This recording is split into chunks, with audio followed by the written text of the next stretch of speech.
ನಾನಿವತ್ತು ನಿನ್ನ ಜೊತೆನೇ ಮಲ್ಕೊಳ್ಳ. ಗುಡ್ ನೈಟ್ ಚಿನ್ನು ಮರಿ.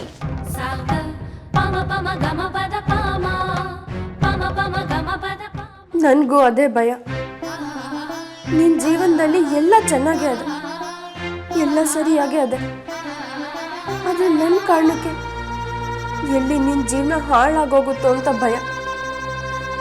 ನನ್ನ ಮನೆ ಬಿಟ್ಟು ಯಾಕೆ ಹೋದೆ, ಈ ಮನೆ ಬಿಟ್ಟು ಯಾಕೆ ಹೋದೆ ಅಂತ 1000 ಸರಿ ಕೇಳಿದ್ರೆ ನಾನು ಏನಂತ ಉತ್ತರ ಹೇಳಿ? ನಿನ್ನ ನಾಳೆ ಕಟ್ಕೊಬೇಕಾಗಿರೋ ಮನುಷ್ಯ ನನ್ನ ನೆನ್ನೆನೆ ಕಟ್ಕೊಂಡಿದ್ದಾರೆ ಅಂತ ಹೇಳಬೇಕಾಗಿತ್ತ? ನನ್ನ ಜೀವ ಹೋದ್ರೂ ಸರಿ ಅಕ್ಕ, ನಿನ್ನ ಜೀವನಕ್ಕೆ ಯಾವ ತೊಂದರೆನೂ ಆಗಬಾರ್ದು. ಆ ಕಾರಣಕ್ಕೇನೆ ನಾನು ವಾಪಸ್ ಬಂದಿದ್ದೀನಿ.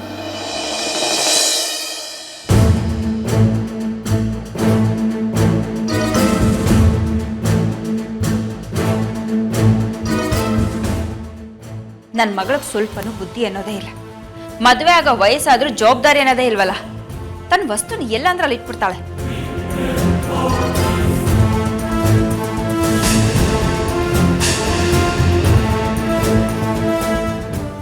ಗೊಂಬೆ ಎಲ್ಲಿ ಹೋದ್ಲು? ಇನ್ನೆಲ್ಲ ಹೋಗಿರ್ತಾಳೆ. ಆ ದರಿದ್ರದವಳು ರೂಮಲ್ಲಿ ಕುತ್ಕೊಂಡು ಹರಟೆ ಹೊಡಿತಿರ್ತಾರೆ ಇಬ್ರು.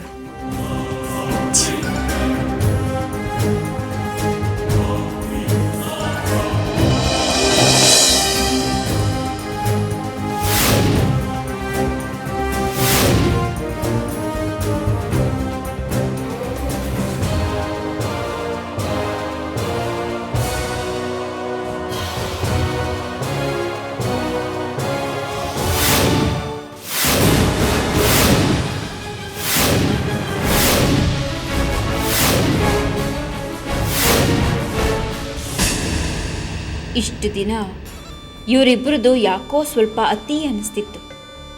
ಆದರೆ ಇವರಿಬ್ಬರದು ಸಿಕ್ಕಾಪಟ್ಟೆ ಅತಿ. ಇದಕ್ಕೊಂದು ಗತಿ ಕಾಣಿಸ್ದೇ ಇದ್ದರೆ ನನ್ನ ತಿಥಿ ಆಗೋದಂತೂ ಗ್ಯಾರಂಟಿ.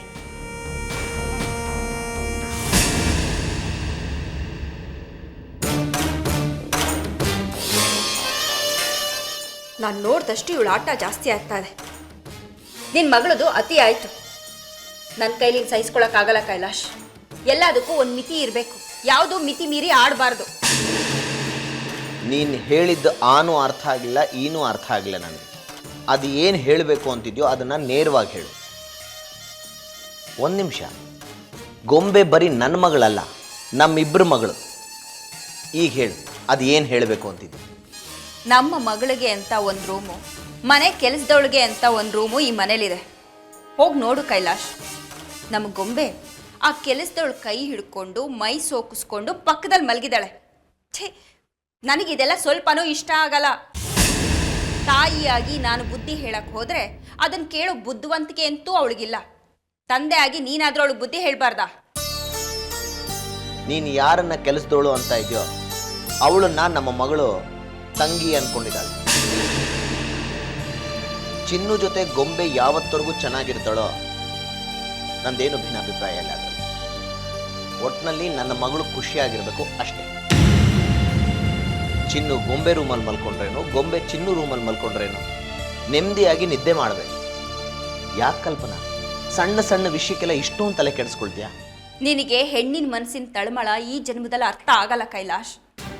ನಾಳೆ ಗೊಂಬೆ ಚಂದನ್ನ ಮದುವೆ ಆಗಿ ಆ ಮನೆಗೆ ಹೋದ್ಮೇಲೆ ಜೊತೆಲಿ ಈ ಶನಿನೂ ಕರ್ಕೊಂಡು ಹೋದ್ರೆ ಏನಾಗುತ್ತೆ ಅಂತ ಯೋಚನೆ ಮಾಡಿದ್ಯಾ?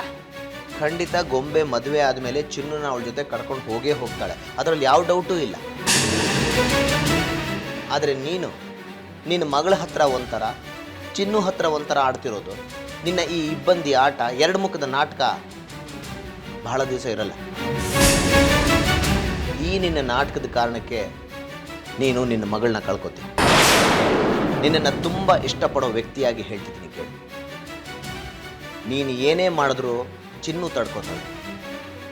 ಆದರೆ ನೀನು ಹೀಗೆ ಮಾಡ್ತಿದ್ಯಾ ಅಂತ ನಿನ್ನ ಮಗಳಿಗೇನಾದರೂ ಗೊತ್ತಾದರೆ ಖಂಡಿತ ನೀನು ನಿನ್ನ ಮಗಳನ್ನ ಕಳ್ಕೊತೀಯ.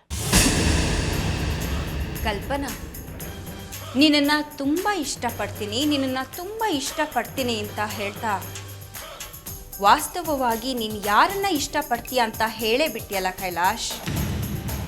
ಅಕ್ಕ ಪಕ್ಕ ಹಿಂದೆ ಮುಂದೆ ಇಲ್ದಿರೋ ಹುಡುಗಿ ಬಗ್ಗೆ ನಿನಗೂ ಅಕ್ಕರೆ ಬಂದ್ಬಿಡ್ತಾ. ನೋಡು ಕಲ್ಪನಾ, ನಿನ್ನ ಮನಸ್ಸಿಗೆ ಅನಿಸಿದ್ದನ್ನು ನೀನು ನೇರವಾಗಿ ಹೇಳಿದೆ, ಹಾಗೆ ನನ್ನ ಮನಸ್ಸಿಗೆ ಅನಿಸಿದ್ದನ್ನು ನಾನು ನೇರವಾಗಿ ಹೇಳಿದ್ದೀನಿ. ಕೇಳಿದ್ರೆ ಕೇಳು, ಬಿಟ್ಟರೆ ಬಿಡು. Good night.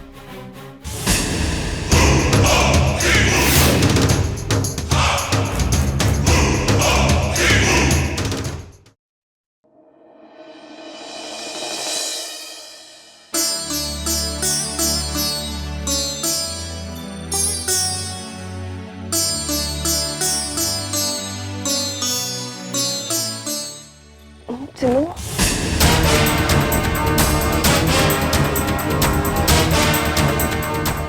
ಈ ಕಪ್ಪೆ ಬೆಳಗ್ನೆ ಎಲ್ಲೋದದ್ದು?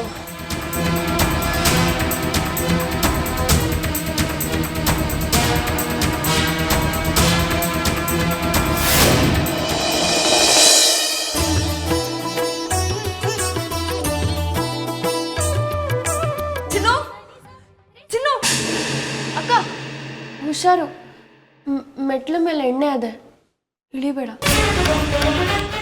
ನಾನು ಸರಿಯಾದ ಸಮಯಕ್ಕೆ ಬಂದೆ ಶ್ರುತಿ. ಚಿನ್ನು ಮೆಟ್ಲಿಂದ ಜಾರ್ ಬೀಳ್ತಾ ಇದ್ಲು, ನಾನು ಬಂದು ಹಿಡ್ಕೊಂಡೆ. ಜಾರ್ ಬಿದ್ದಿದ್ರೆ ತಲೆ ಹೊಡ್ಕೊಂಡಿರ್ತಿಲ್ಲ ಅಷ್ಟೆ. ಅಲ್ಲ, ಯಾರು ಮೆಟ್ಲ ಮೇಲೆಲ್ಲ ಎಣ್ಣೆ ಚೆಲ್ಲಿರೋದು?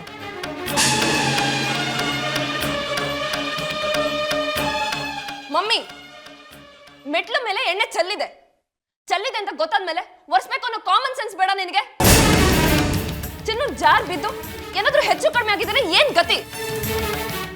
ಸದ್ಯ ನನ್ ಪುಣ್ಯ ಚಂದು ಸರಿಯಾದ ಟೈಮಿಗೆ ಬಂದು ಚಿನ್ನನ್ ಹಿಡ್ಕೊಂಡ, ಇಲ್ಲ ಅಂದಿದ್ರೆ ಗೊಂಬೆ ಚಿನ್ನು ಕೂಗಿದ್ ಕೇಳಿ ನನಗೂ ಗಾಬರಿ ಆಯ್ತು. ಆ ಎಣ್ಣೆ ಬಾಟ್ಲು ಮುಚ್ಚಳ ಬೇರೆ ಸರಿ ಇರಲಿಲ್ಲ, ಗೊತ್ತಿಲ್ಲದೆ ಚೆಲ್ಲಿದಾಳೆ ಅಂತ. ಗೊತ್ತಿದ್ದಿದ್ರೆ ಒರೆಸ್ತಾ ಇರ್ಲಿಲ್ವಾ? ಅಕ್ಕ ಸ್ವಲ್ಪ ಇರು, ನಾನು ಮೊದಲು ಈ ಎಣ್ಣೆ ಎಲ್ಲ ಒರೆಸ್ಬಿಡ್ತೀನಿ. ಬಾ, ಮೊದಲು ಸೋಫಾ ಮೇಲೆ ಕೂತ್ಕೋ. ಇಲ್ಲಿ ತೋರ್ಸು. ಇಲ್ಲ ಅಕ್ಕ, ಬಿಡು. ನೀನ್ ತೋರ್ಸು ಚಿನ್ನು, ಮಾಡಬಾರ್ದು, ಬಿಡು. ಅಕ್ಕ ಇಲ್ಲ, ಏನೂ ಆಗಿಲ್ಲ. ನೀ ಯಾಕೆ ಗಾಬರಿ ಆಗ್ತಿದ್ಯಾ? ಇದೇನ್ ಚಂದು, ಅಪರೂಪಕ್ಕೆ ಅತ್ತೆ ಮನೆಗೆ ಬಂದ್ಬಿಟ್ಟಿದ್ಯಾ? ಓಹೋ, ಅತ್ತೆ ಮಗಳು ನೋಡಕ್ ಬಂದಿದ್ಯಾ? ಸಾರಿ ಚಂದು, ನೀನ್ ಬಂದಾಗಲೇ ಈ ಥರ ಎಲ್ಲ ರಗಳೆ ಆಗ್ಬೇಕಾಗಿತ್ತಾ? ಅದ್ ಸರಿ, ಬೆಳಗ್ಗೆನೆ ಎದ್ದು ಬಂದ್ಬಿಟ್ಟಿದ್ಯಲ್ಲ, ಏನ್ ವಿಷಯ? ಅದು ಚಿನ್ನು ಮನೇಲಿ ಫೋನ್ ಮರ್ತು ಹೋಗಿದ್ಲು, ಅಮ್ಮ ಇದನ್ನು ಕೊಟ್ಬಿಟ್ಟು ಬಾ ಅಂತ ಹೇಳಿದ್ರು, ಅದಕ್ಕೆ ಬಂದೆ.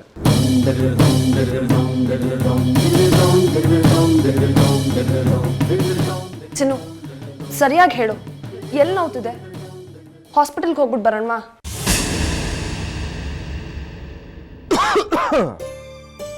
ಚಿನ್ನು, ಚಿನ್ನು, ಅಯ್ಯೋ ನನ್ನ ಬುದ್ಧಿಗೆಷ್ಟು, ಅವಳೆಲ್ಲಿದ್ದಾಳೆ? ರಾಮು, ಏ ರಾಮು, ಬಂದೆ ತಾತ.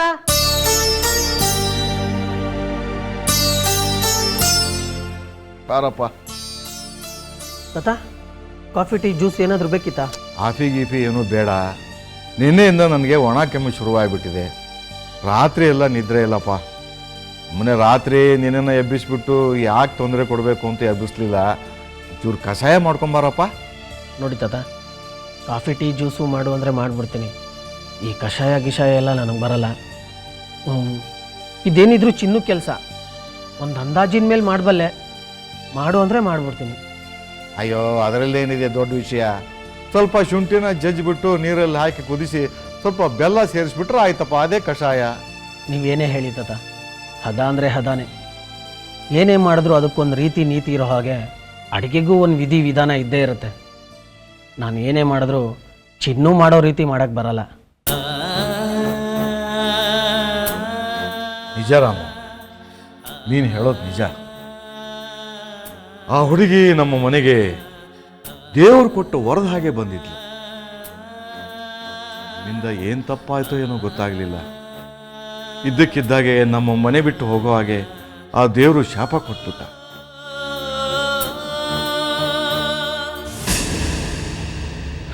ನೋಡ್ರಾಮು, ನಮ್ಮ ಹತ್ರನೇ, ನಮ್ಮ ಕೈ ಸುತ್ತಮುತ್ತನೇ, ಕೈ ಬೆರಳಿಗೆ ತಗಲೋ ಹಾಗೇ ಇರುವಾಗ ಅದು ಶಾಶ್ವತವಾಗಿ ನಮ್ಮ ಹತ್ರನೇ ಇರುತ್ತೆ ಅಂತ ನಾವು ಅಂದ್ಕೊಂಡ್ಬಿಟ್ಟಿರ್ತೀವಿ. ಆದರೆ ಅದು ಸತ್ಯ ಅಲ್ಲಪ್ಪ. ನಾವು ಕಳೆದುಕೊಂಡ ಮೇಲೇ ಪಡೆದುಕೊಂಡಿದ್ರ ಬೆಲೆ ಗೊತ್ತಾಗೋದು. ಚಿನ್ನು ಬರೀ ಕೆಲಸದವಳಾಗಿರಲಿಲ್ಲ, ಅವಳು ಈ ಮನೆಗೆ ಜೀವನಾಡಿಯಾಗಿದ್ಲು, ಜೀವನದಿಯಾಗಿದ್ಲು. ನಿಜ ತಾತ, ನೀವು ಅಂದ್ಕೊಂಡ ಹಾಗೆ ಈ ಮನೆಯವರು ಅಂದ್ಕೊಂಡಿದ್ದಿದ್ರೆ ಚಿನ್ನು ಇವತ್ತು ಈ ಮನೆ ಬಿಟ್ಟು ಹೋಗೋ ಪರಿಸ್ಥಿತಿನೇ ಇರ್ತಿರ್ಲಿಲ್ಲ. ನಿನ್ನ ನೋವು ಏನು ಅಂತ ನನಗೂ ಅರ್ಥ ಆಗುತ್ತಪ್ಪ. ನಾನು ನೀನು ರಕ್ತ ಸಂಬಂಧಿಗಳಲ್ಲ, ಚಿನ್ನು ನೀನು ರಕ್ತ ಸಂಬಂಧಿಗಳಲ್ಲ. ಆದರೂ ಅವಳು ನಿನಗೆ ತಂಗಿ, ನನಗೆ ಮೊಮ್ಮಗಳು. ಒಂದು ರೀತಿಯಲ್ಲಿ ನಾವಿಬ್ಬರೂ ಒಂದೇ ದೋಣಿಯಲ್ಲಿ ಪ್ರಯಾಣ ಮಾಡುವಂಥ ಪ್ರಯಾಣಿಕರು. ಏನಾಗುತ್ತೋ ಆಗಲಿ, ದೇವರು ತೋರಿಸಿ ದಿಕ್ಕಿನಲ್ಲೇ ನಡಿಬೇಕು ತಾನೆ. ನಿಜ ತಾತ, ನೀವು ಹೇಳೋದು ನಿಜ. ಸರಿ, ನೀವು ಹೋಗಿ ನಿಮ್ಮ ರೂಮಲ್ಲಿರಿ. ನನಗೆ ತಿಳಿದ ಹಾಗೆ ನಾನು ಕಷಾಯ ಮಾಡ್ಕೊಬಂದು ಕೊಡ್ತೀನಿ.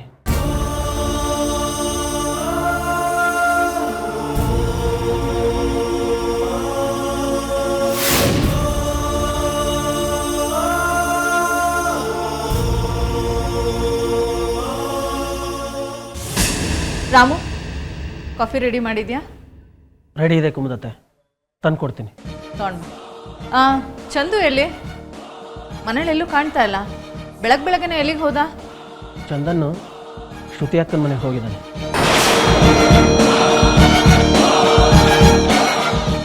ಶ್ರುತಿ ಮನೆಗೆ ಹೋಗಿದ್ದಾನ? ಇಷ್ಟು ಬೆಳಗ್ಗೆ ಅಂತ ಅರ್ಜೆಂಟ್ ಕೆಲಸ ಏನಿತ್ತು?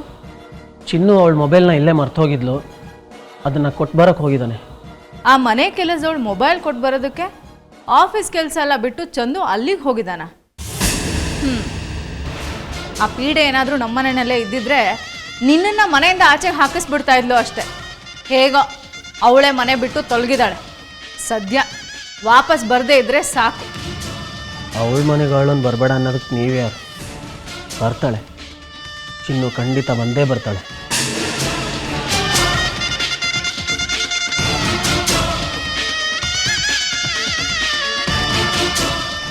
ನೀನೇನು ಅನ್ಕೊಂಡೆ ಅಂತ ನನಗೆ ಚೆನ್ನಾಗಿ ಗೊತ್ತಾಯ್ತು. ಅವಳು ಈ ಮನೆಗೆ ವಾಪಸ್ ಬಂದೇ ಬರ್ತಾಳೆ ಅಂತ ತಾನೆ? ಅವಳು ಹೇಗೆ ಈ ಮನೆಗೆ ವಾಪಸ್ ಬರ್ತಾಳೆ ಅಂತ ನಾನು ನೋಡ್ತೀನಿ. ಅವಳೇ ಈ ಮನೆ ಮಗಳ ಇಲ್ಲ ಮನೆ ಸೊಸೆನಾ? ಗೊತ್ತಿಲ್ಲ ಕುಮುದತ್ತೆ, ನೀವು ಹೇಗೆ ಅನ್ಕೋತೀರೋ ಹಾಗೆ.